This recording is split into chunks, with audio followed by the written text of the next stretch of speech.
I still remember that night. The noise, the lights, the way her laughter cut through everything. It wasn't the kind that makes you smile.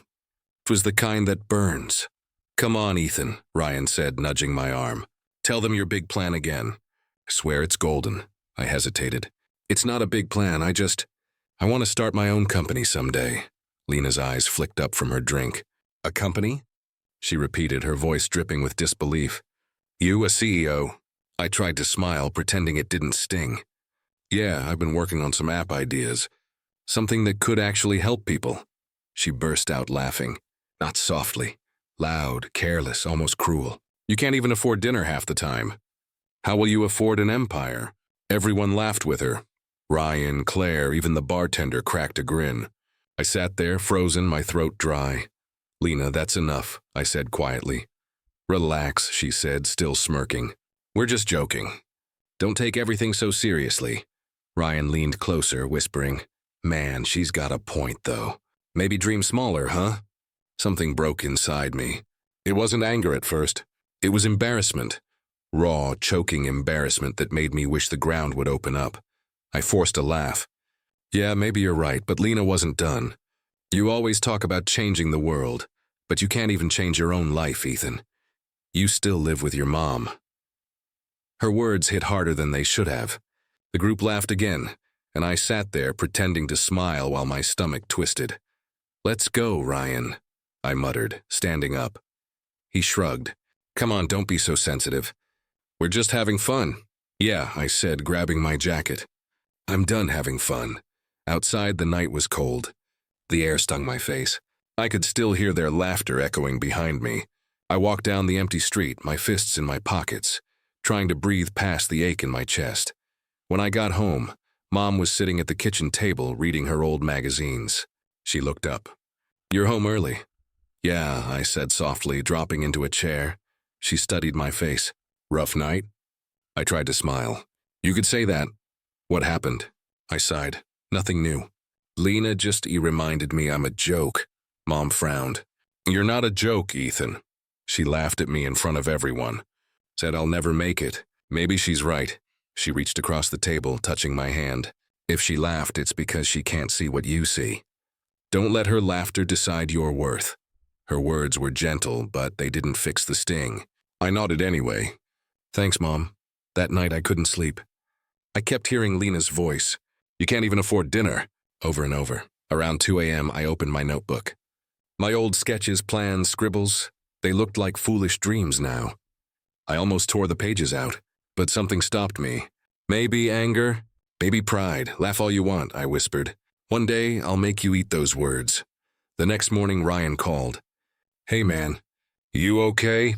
"I'm fine." "Look, Lena didn't mean it like that." "You know how she is?" "Yeah, I know exactly how she is." He hesitated. "You're not mad at me, are you?" "Ryan," I said flatly, "you laughed too."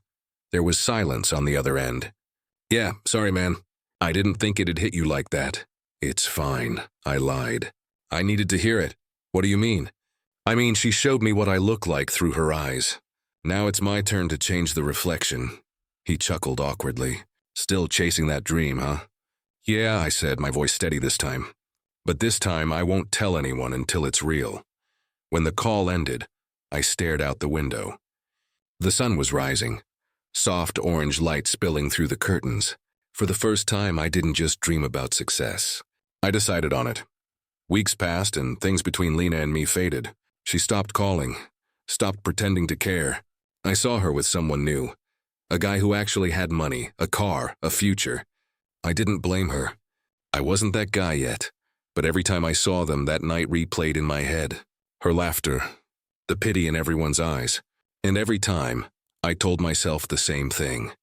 You laughed at my dreams, Lena, but one day you'll see them standing right in front of you. That thought became my fuel. Started taking online business courses at night, saved every cent I could, worked double shifts. Nobody believed in me, not even Ryan anymore. But I didn't need them to because the night she laughed wasn't the night I failed. It was the night I woke up. The next few days felt like walking through a crowd where everyone knew my secret. Every laugh sounded like it was about me. Every whisper carried my name. At first, I told myself I was imagining it. Then I walked into the cafe and heard Ryan's voice. Yeah, he was saying. He really thought he'd be a CEO. Can you believe that? Someone snickered. Dreams are fine, but delusions? I froze. My coffee almost slipped from my hand. Ryan saw me before I turned away. Ethan, wait! I didn't. I walked out, my heart pounding so hard it hurt. Outside, I leaned against the cold brick wall and stared at the streetlights. The city felt smaller that night, like it was shrinking around me. When I got home, Mom was waiting. You didn't eat, she said quietly. Want me to make something? I'm not hungry, she sighed. You've been saying that for 3 days. I'm just tired, Mom. From what? I hesitated. From pretending I'm okay. She walked over, her hands soft on my shoulders. Tell me. I sat down, staring at the table. Everyone knows. About the dinner, the jokes, the things Lena said. Even Ryan's laughing about it now. Her voice softened. Ryan, your friend? Used to be. I laughed bitterly. Guess loyalty expires faster than friendship. She didn't answer. Just watched me for a long moment. You're planning to run, aren't you? I looked up. What makes you think that? Because that's what your father did when he felt small. Her words cut deep. I'm not running, Mom. I just can't breathe here anymore. Everywhere I go, I hear them. And where will you go?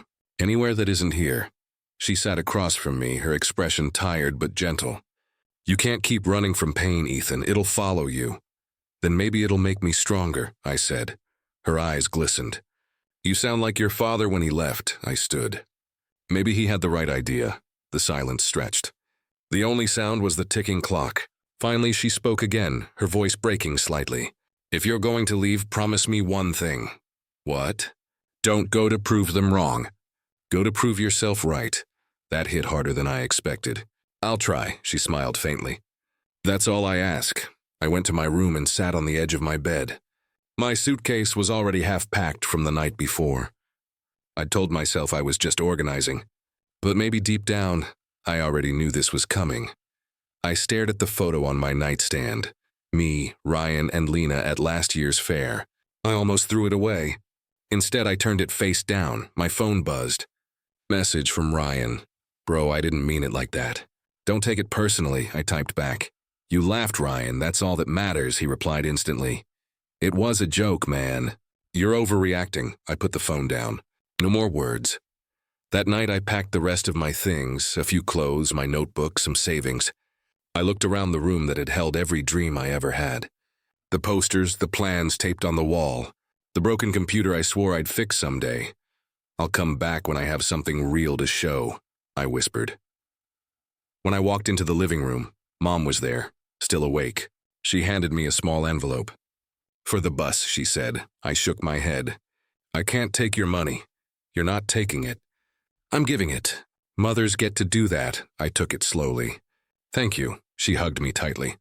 Don't let this world make you bitter, Ethan. Let it make you better. I swallowed hard. I'll try. Outside, the night air felt different, colder but cleaner. The street was empty except for the hum of a distant car. I dragged my suitcase behind me, each wheel clicking like a heartbeat. At the bus stop, I sat down and exhaled. For the first time, nobody was laughing. Nobody was watching. It was just me and the road ahead. When the bus finally arrived, I looked back at the town, the lights, the small cafe, the memories that had once felt like home. I'll be back, I whispered. But not as the same man. The doors closed and the bus pulled away. My reflection in the window looked strange. Tired, yes, but alive. Maybe leaving wasn't running. Maybe it was the first step toward becoming someone worth believing in. The city doesn't care who you are. It doesn't even look at you. People rush past like they're all running from something. Maybe themselves. When I first arrived, I thought I'd feel free. Instead, I felt invisible. Experience preferred, they all said. Positions filled. Try again next month. I stopped counting the rejections after 23. Finally, I found a job. Cleaning offices downtown. Midnight shifts. No one there to laugh or whisper. Just me, my mop, and the endless hum of the city lights. Hey, new guy, one of the janitors said during my first night. You got a name? Ethan, cool. I'm Luis. You clean the top floors. Don't leave streaks. The boss hates that. Got it, that was all. No smiles, no judgment either. Just work. By day I took classes, business fundamentals, accounting, management. The classroom smelled like stale coffee and tired dreams. I sat in the back, always quiet, always taking notes like I was trying to rewrite my future one word at a time. One evening I stopped by a small cafe for dinner before my shift. The chalkboard outside read, "Coffee doesn't judge and it just listens." I smiled. Maybe I needed that kind of friend. Inside, the cafe was warm and quiet. A girl stood behind the counter, her brown hair tied messily, flour on her cheek. "Rough day?" she asked as I walked up. "You can tell?" She grinned. "Only because that's how everyone looks when they walk in here." "Then you must see a lot of broken people. Mostly tired ones," she said. "But tired people make the best dreamers." That made me laugh softly. "You should put that on your board." "Maybe I will." "What's your name?" "Ethan. I'm Sophia." "What'll it be?" "Just a sandwich and coffee, black." She nodded, writing it down. "Coming right up, Ethan." Something about the way she said my name, gentle, without judgment, made me feel like I existed again. When she brought the food, I realized I hadn't eaten all day. She noticed. "You eat like someone who's forgotten how." I looked up. "Maybe I have." She sat across from me for a second, wiping her hands on her apron. "You new here?" "Yeah, still figuring things out." "This city's tough," she said. "But it's fair if you are." "Fair?" I repeated. "I don't think the city knows that word." "Maybe not," she said softly. "But some of us do." Before I could reply, a voice called from behind the counter. "Sophia, orders stacking." She stood quickly. "That's Mr. Blake, my boss. He's harmless but thinks caffeine gives him authority." I smiled. "I'll let you get back." As I left, she waved. "See you around, Ethan." That night, cleaning the empty offices felt different. The silence wasn't heavy anymore. It was peaceful. Luis noticed me humming. "You good, man?" "Yeah," I said. "I think so." Over the next few weeks, the cafe became my small ritual. I'd stop by before work, and Sophia would always be there, with that same easy smile. One night she asked, "So what's your deal? Office cleaner by night, mystery man by day?" I chuckled. "Student, actually. Trying to build something real. Business major?" "Yeah, I used to think success came easy if you worked hard enough. Turns out life likes to test your patience first." She leaned on the counter. "Then don't let the test make you forget why you started." I looked at her. "You talk like someone who's failed before." "I have," she said simply. "But failure's a great teacher. It just charges too much for tuition." We both laughed, and for the first time in months I didn't feel broken. Just human. As I left that night, Mr. Blake stopped me near the door. "You a friend of Sophia's?" "Yeah, I guess so." "She talks about you," he said, half smiling. "Says you remind her why people deserve second chances." I didn't know what to say. "She's kind, she is," he agreed. "Don't waste that." Outside, the air was crisp. Street lights flickered against puddles from the earlier rain. I watched my reflection ripple. Tired eyes, steady breath, faint smile. The city still didn't care who I was. But maybe I didn't need it to. I just needed to care enough for myself, and somehow, a stranger with flour on her cheek made that seem possible. I met Mr. Howard by accident, or maybe fate finally decided I'd suffered enough. It was a rainy Thursday, and the power in the office building went out. I was mopping near the lobby when an old man walked in, cursing at the storm. "Of course," he muttered. "The one night I forget my umbrella." I glanced up. "You shouldn't be here, sir." "The power's out." "We're closed," he smiled faintly. "I own the building, son. I can come in whenever I like." "Oh, sorry, I didn't know." "No need to apologize," he said, shaking rain from his coat. "What's your name?" "Ethan." "Well, Ethan, since the lights are out, maybe you can help me find my way to the top floor before I break my neck." I chuckled. "Sure thing." We walked by flashlight through silent hallways. He studied me curiously. "You're not just a cleaner, are you?" "I am tonight," I said. "By day, I'm a student." "Business major?" He raised an eyebrow. "Ambitious. Most people your age are chasing distractions, not degrees." "I'm chasing a future," I said quietly. He nodded, intrigued. "Good answer." When we reached his office, he motioned for me to sit. "Let's wait out the storm." "Humor an old man with a story?" "Sure." He leaned back. I started my first company in a garage. Lost it in a year. My second one nearly bankrupted me. By the third, I learned the difference between pride and persistence. I listened, fascinated. So failure made you? He grinned. Failure introduced me to myself. You look like someone who's met him too. That line hit deeper than I expected. Yeah, we've had a few conversations. He laughed. Good. Then you're already ahead of most. From that night on, I visited him after shifts. Sometimes he'd hand me old business books. Sometimes we'd just talk. Anger's a funny thing, he said once, pouring tea. If you feed it, it eats you. If you train it, it feeds you. I used to let it eat me, I admitted. People laughed at me. Someone I loved, she humiliated me. Then laugh back, he said. But not with words. With success. His calm confidence made it sound so simple. Easy for you to say, I muttered. He smiled. You think I was born with calm? I've thrown chairs, Ethan. You just didn't see it. That made me laugh, and for the first time in years, my anger didn't feel heavy. It felt useful. One night I told him about my dream. I want to build something that lasts. A company that doesn't just make money, it changes lives. He leaned forward. Then stop talking like a cleaner and start thinking like a builder. I don't have the capital. You have your mind. That's your first investment. Money only magnifies what's already inside you. I frowned. So you're saying I should think rich before I am? He nodded. Exactly. Poor minds chase comfort. Builders chase vision. You can't wait to be rich to act like one. Those words stayed with me. Every morning after that, I'd wake up earlier. Read, plan, think. During one session, he asked, "What's the one thing humiliation taught you?" I hesitated. That I never want to feel powerless again. Good, he said. Now define power, control, I said. Over my choices, my emotions, my life, he smiled. Congratulations. You just defined success. He started assigning me exercises.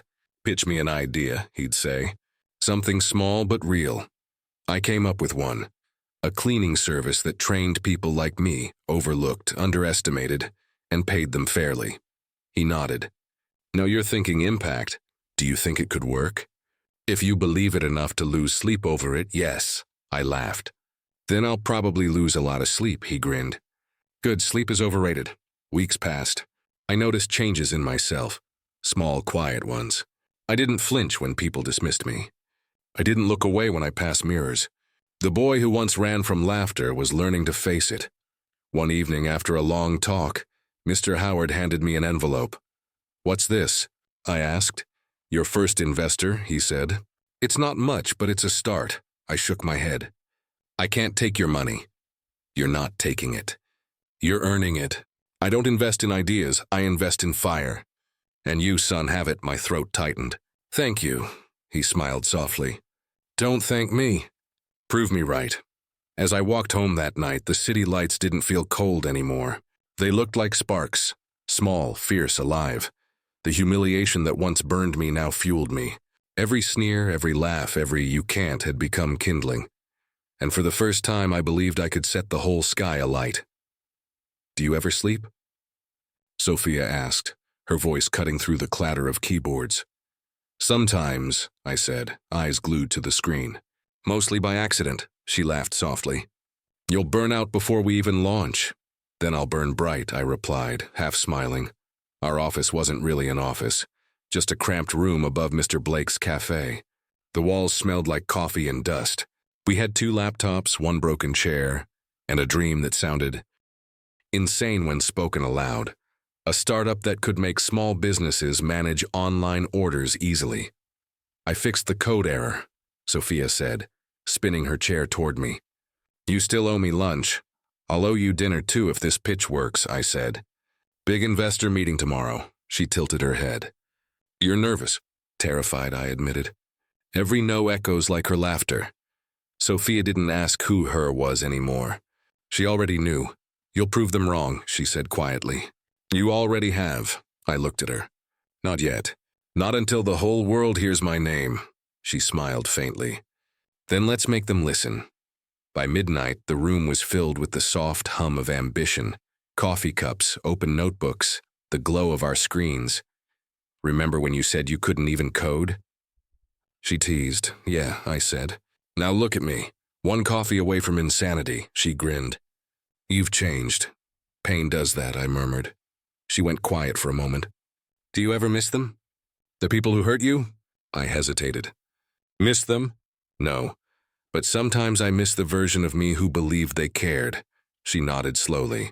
That version wasn't weak, Ethan. He was pure. Pure doesn't survive, I said. Fire makes steel. She gave a small, sad smile. And you've become steel. I met her gaze. So have you. The next morning, I stood outside the investors' building, heart hammering. Sophia adjusted my tie, something she'd started doing out of habit. You'll be fine, she said. You've rehearsed this pitch 100 times. I've failed it 99. This time makes it even, I laughed nervously.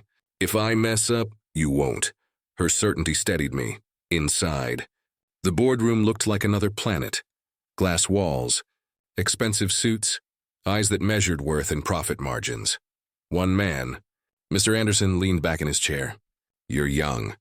Why should we trust you with our money? I smiled tightly. Because I'm not asking for trust. I'm offering proof. He raised an eyebrow. Go on. I clicked through the slides, my voice steady but heart racing. Our platform helps small shops automate their orders. We've tested it with 10 clients. Their sales grew 40% in a month. He exchanged glances with his team. And you built this where? In a room above a cafe, I said. With one working laptop and a partner who refused to quit. Sophia gave me the smallest nod. Mr. Anderson's tone softened. That's impressive. But you're asking for a large sum. I'm not asking for charity, I said. I'm asking for belief, the kind you'll brag about later. A pause. Then unexpectedly a laugh. You've got guts, kid. I've got fire, I said. And I'm done letting it burn in silence. He studied me for a long moment. I'll think about it. That maybe was the closest thing to hope I'd felt in years. Outside, I exhaled hard. Think about it, I repeated, pacing. That's not a no, Sophia smiled. It's better than half the rejections we've had. I laughed. That's a low bar, but I'll take it. Ethan, she said softly, I'm proud of you. I looked at her, startled. For what? For surviving? For turning pain into purpose, she said. Not many people do that. I wanted to tell her how much her words meant. But the ache inside me twisted. I'm still not over it, I said. The humiliation. Her face when she laughed, Sophia sighed. You don't have to forget to move forward. I know, I said quietly. But part of me wants her to see what she broke. She hesitated. And what if she does? Then she'll realize she built my fire. Sophia smiled. Then let her burn in your light. A week later, I got the call. Mr. Anderson, I said, trying to sound calm. He chuckled. I'll keep it short, I'm in. You've got funding, I froze. You're serious? Completely. Your passion sold me. I like hungry minds. They make great companies.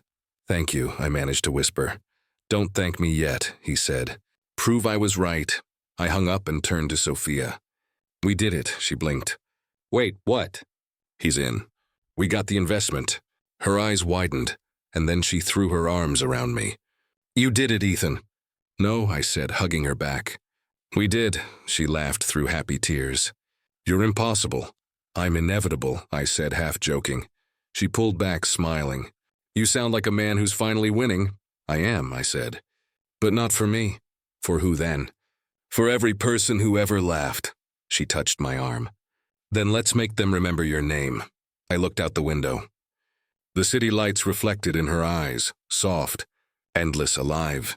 Every scar, every sleepless night, every whispered insult had led here. The boy they mocked was gone. I had built something new from ashes. And this time, I wouldn't let it burn. The envelope lay on my desk. Thick, elegant, the kind of paper that whispered power. My name printed in gold felt like a dare.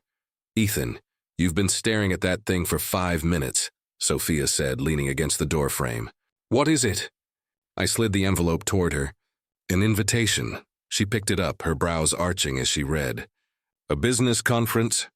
Hosted by Davenport Industries? She looked up sharply. That's them, isn't it? I nodded, the taste of old bitterness creeping up my throat. Yeah, Lena's company. Sophia's voice softened. You don't have to go. I know, but you want to.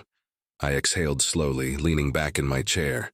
The city buzzed outside the window, honking cars, fragments of laughter, a siren in the distance. It's been 5 years, Soph. 5 years of clawing my way up from nothing. And now they invite me. She folded her arms. Don't make it about them. You've built something incredible. You don't need validation from the people who tried to bury me. I interrupted. No, I just want to remind them I'm still alive. Sophia sighed and sank into the chair opposite mine. Ethan, that sounds a lot like revenge. Maybe once it was, I admitted. But not anymore. I'm not the man who begged for approval. I just want to walk into that room and know I earned my place there. Her eyes searched mine. And what if she's there? Lena, I swallowed hard. Then she'll see what she lost. Sophia tilted her head, her voice barely above a whisper. You still care, I looked away. Care. Maybe, but not the way I used to. She didn't believe me. I could see it in her silence. I turned the invitation over, running my thumb across the gold seal. Executive networking event. Same luxury hotel where I once carried trays of champagne. I could almost hear the echoes. Laughter, fake compliments, Lena's hand brushing against someone else's sleeve. Do you remember when you used to work their events? Sophia asked quietly. Every night, I said. I'd wipe tables while she'd smile at investors. I thought if I worked hard enough, she'd see me differently. She never did. And now? Now I own the kind of startup they'd beg to partner with. Sophia smiled faintly. That's poetic. It's justice, I said. Or something close to it. She leaned forward. Then promise me one thing. Go there for you, not for her. Not for them. I nodded, though the storm inside me refused to quiet. I promise. She stood, brushing invisible dust off her hands. Then wear the Navy suit. The one that says I moved on, not I'm still haunted. That made me laugh, briefly breaking the tension. You're starting to sound like my stylist. I'm your reality check, she said with a grin. Someone has to stop you from doing something stupid like quoting revenge speeches at the buffet. I chuckled. No promises. She headed toward the door but paused. Ethan, whatever happens, remember, you already won. You don't need to prove it. When she left, silence filled the room again. I looked at the invitation, then at the framed photo on my desk. Me and Sophia at the launch of our app, our faces exhausted but alive. I whispered to myself, I'm not going for revenge. I'm going to show them who I became. Still, deep down, the line blurred. That night I couldn't sleep. I lay in bed replaying every moment of the past, the laughter behind my back, the humiliation, the dismissal. My chest tightened as if the ghosts were real, standing around me, daring me to confront them. What if she laughs again? What if they still see me as that desperate intern? Then another voice, calmer, quieter, cut through the noise. What if they see who I am now? I turned on the lamp and stared at my reflection in the mirror across the room. The man looking back wasn't the boy who once begged for recognition. My eyes held something sharper, not anger, but control. I whispered, this time, they'll listen when I speak. Morning light spilled through the blinds as I packed the invitation into my briefcase. When I walked into the office, Sophia was already there, 2 coffees waiting on the table. She handed one to me. So you're really doing it? Yeah? Then go make them regret underestimating you. I smiled. Oh, I plan to. Her lips curved, soft but proud. Just don't forget who helped you build this empire. Never could, I said. And for a moment, the tension eased. As I left for my meeting that afternoon, the invitation tucked neatly beside my notes. I felt it, that strange mix of fear and anticipation. The past and the present colliding. For the first time, it didn't feel like I was walking into their world. It felt like they were finally stepping into mine. The conference hall shimmered under white lights, glass chandeliers scattering reflections like fragments of my past. I adjusted my tie, breathing in slow, steady rhythm. My name glowed on the massive screen. Ethan Cole, CEO, Horizon Dynamics. 5 years ago, that name meant nothing. Today, it echoed through this hall like a promise kept. Sir, you're on in 3 minutes, the event manager whispered. Thanks, I said, though my heart thudded hard enough to drown her voice. Then I saw them, rows of familiar faces, the same investors, managers, and smug executives who once called me the intern with delusions. Their polite smiles cracked when they recognized me. One face in particular froze. Lena. Her hair was shorter now, darker, but those eyes, still sharp enough to cut through pretense, locked on me. For a heartbeat, everything fell away. The crowd, the noise, the stage. Just me and her. Ethan? Sophia's voice broke through my thoughts. She stood near the wings, head set around her neck, pretending not to notice the tremor in my hands. You good? Yeah, I whispered, just remembering. Remember, not relive, she said. There's a difference. I nodded. She smiled, giving me a subtle thumbs up before disappearing behind the curtain. The host's voice boomed. Ladies and gentlemen, please welcome our keynote speaker, Mr. Ethan Cole. Applause erupted. The kind of applause I used to dream about while scrubbing coffee stains from office floors. I walked out, the spotlight chasing me like fate itself. Good evening, I began, my voice steady despite the storm inside. 5 years ago, I attended this same conference. As staff. A few polite chuckles rippled through the audience. I smiled. Back then, I didn't belong in these rooms. I served drinks, handed out flyers, and pretended I didn't hear the jokes. A murmur ran through the hall. I continued, my tone even. Someone once told me, you can't build dreams with empty pockets. Turns out you can if your heart's still full. I caught Lena's eyes again. She looked like she wanted to vanish. The people who laughed at me, I said, pausing just long enough to let the silence stretch. Taught me something important. Never measure someone's worth by where they are, but by what they're willing to become. The hall went still. No one moved. Even the air seemed to wait. I smiled faintly. Because success isn't built in skyscrapers or on balance sheets. It's built in nights when no one believes in you and you choose to believe anyway. Applause swelled. Genuine this time. Not polite, not forced. I felt the sound vibrate through me like vindication. When it softened, I leaned closer to the microphone. They say revenge tastes sweet, maybe, but growth? I smiled. That's divine. Laughter rippled. A warm, approving kind. I finished with a deep breath. So to everyone still building, still fighting, don't chase recognition. Chase resilience. That's what turns ashes into empires. The audience rose in a standing ovation. I stepped back, bowing slightly, but my eyes found Lena again. She wasn't clapping, just staring, pale and motionless, as if she'd seen a ghost wearing success. After the speech, the hall buzzed with people lining up, investors, CEOs, journalists, all shaking my hand, praising my words. But my focus stayed on the back of the room, where Lena stood by the exit. Sophia appeared beside me. You did it, she whispered. Yeah, you looked calm, she said. Like you'd rehearsed that moment 1,000 times. I did, I admitted. Just not out loud, she laughed softly. Want me to get you out of here before the vultures start pitching partnerships? Not yet. My eyes flicked toward Lena. There's one ghost left to face. Sophia followed my gaze and sighed. You sure? I need closure. She nodded and stepped aside. I walked toward Lena, each step heavy with years of buried words. She noticed and froze again, caught between pride and guilt. Ethan, she breathed when I stopped in front of her. But I didn't expect me to succeed? I said quietly. She flinched. No, you disappeared. And then I saw your name everywhere.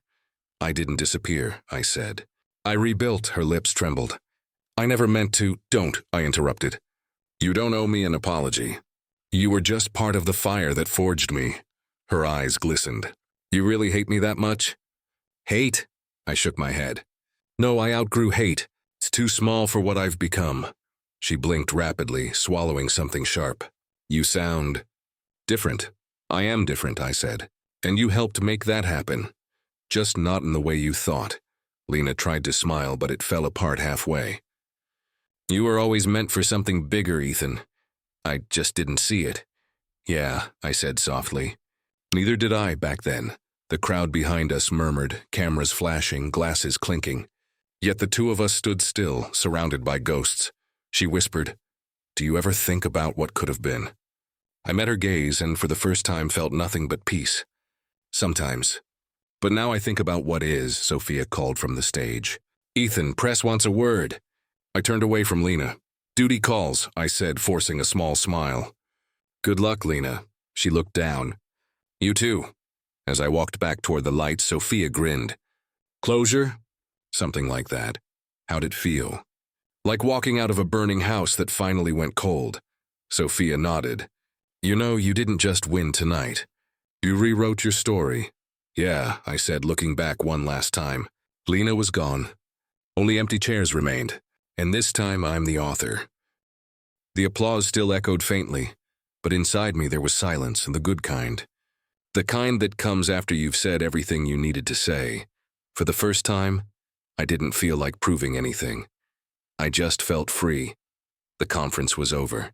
The hall had emptied, leaving behind nothing but echoing applause and the faint scent of perfume and champagne.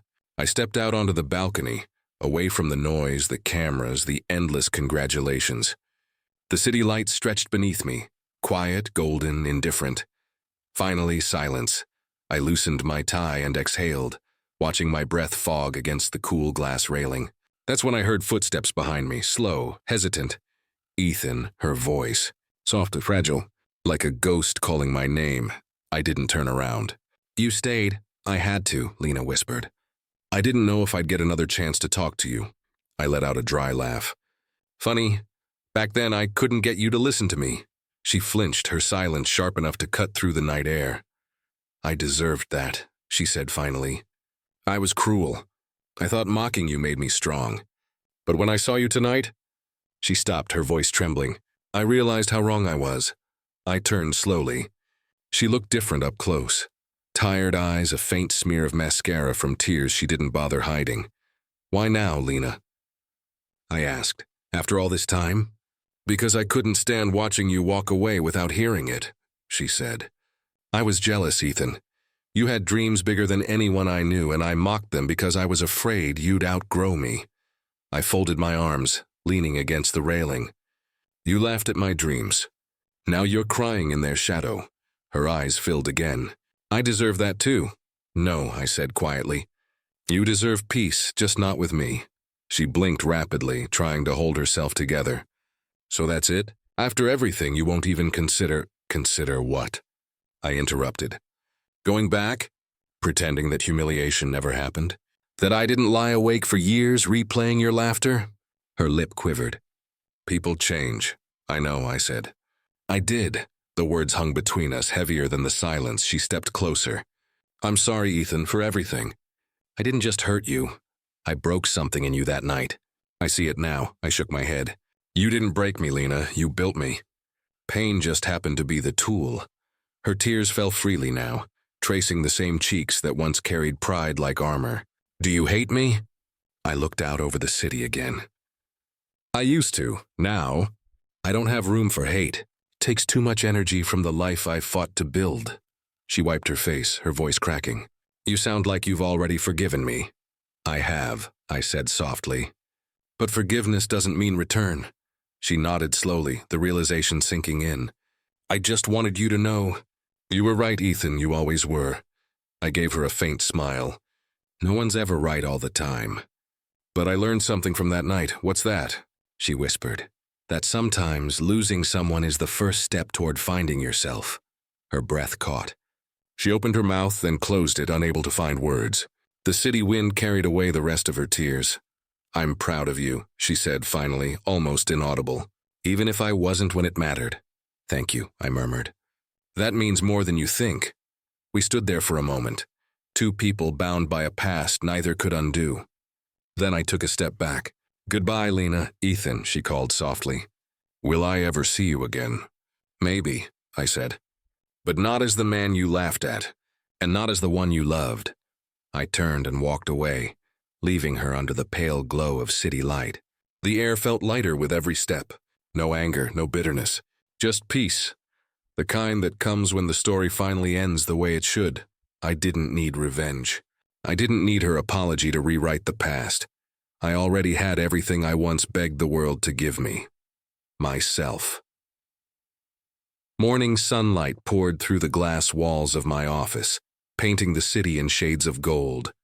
The skyline stretched endlessly, every building a reminder of the climb that brought me here.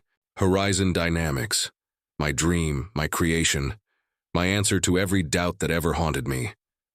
I leaned back in my chair, letting the silence settle. Success had a strange sound. Not applause, not laughter, just calm. The kind that comes after a storm that lasted years. A soft knock broke the quiet. "Come in," I said. Sophia stepped inside, holding 2 cups of coffee. "You've been staring out that window for 10 minutes. Lost in thought again?" "Just thinking," I replied, taking the cup. "About how far things have come." She smiled gently.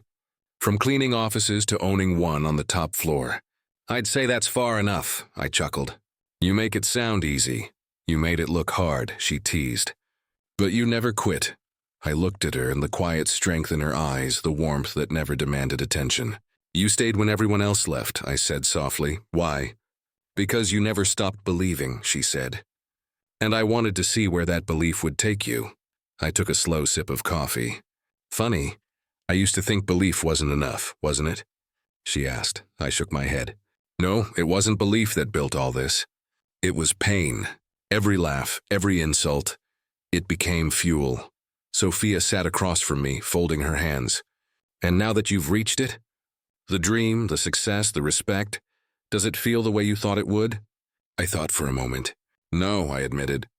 "It's quieter than I imagined. Less fireworks, more peace," she nodded slowly. "That's what healing sounds like." A faint smile crossed my lips. "Maybe you're right." We sat in silence for a while, the hum of the city below us filling the space. Then Sophia leaned forward. "You never talk about her." "About Lena." I stared at the skyline again. "There's nothing left to say. She was the storm that forced me to build shelter." "She came to see you that night," Sophia said gently. "I know," I replied. I let her speak. "Then I let her go. Do you regret it?" I met Sophia's eyes. "No. Regret is for people who wish things turned out differently." "I don't," she smiled faintly. "Because you got your dream?" I looked out again, watching the sunlight slide across the glass towers. "Because I became my dream." Sophia didn't say anything. She just looked at me, proud, understanding, calm. After a moment I asked, "Do you ever think we were meant to meet?" She laughed softly. "I think we were meant to rebuild together."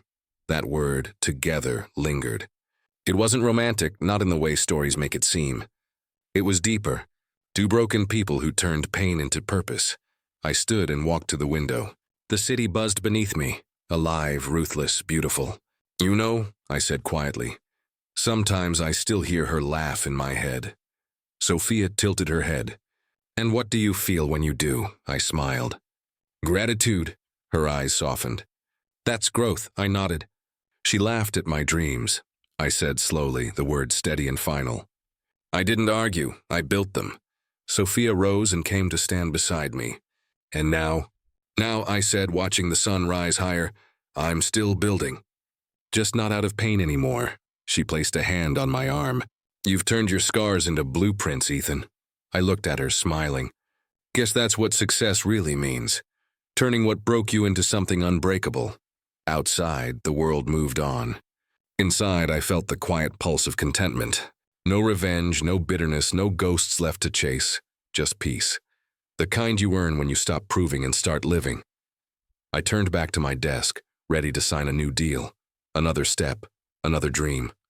Sophia handed me a pen, her eyes shining. "To new beginnings?"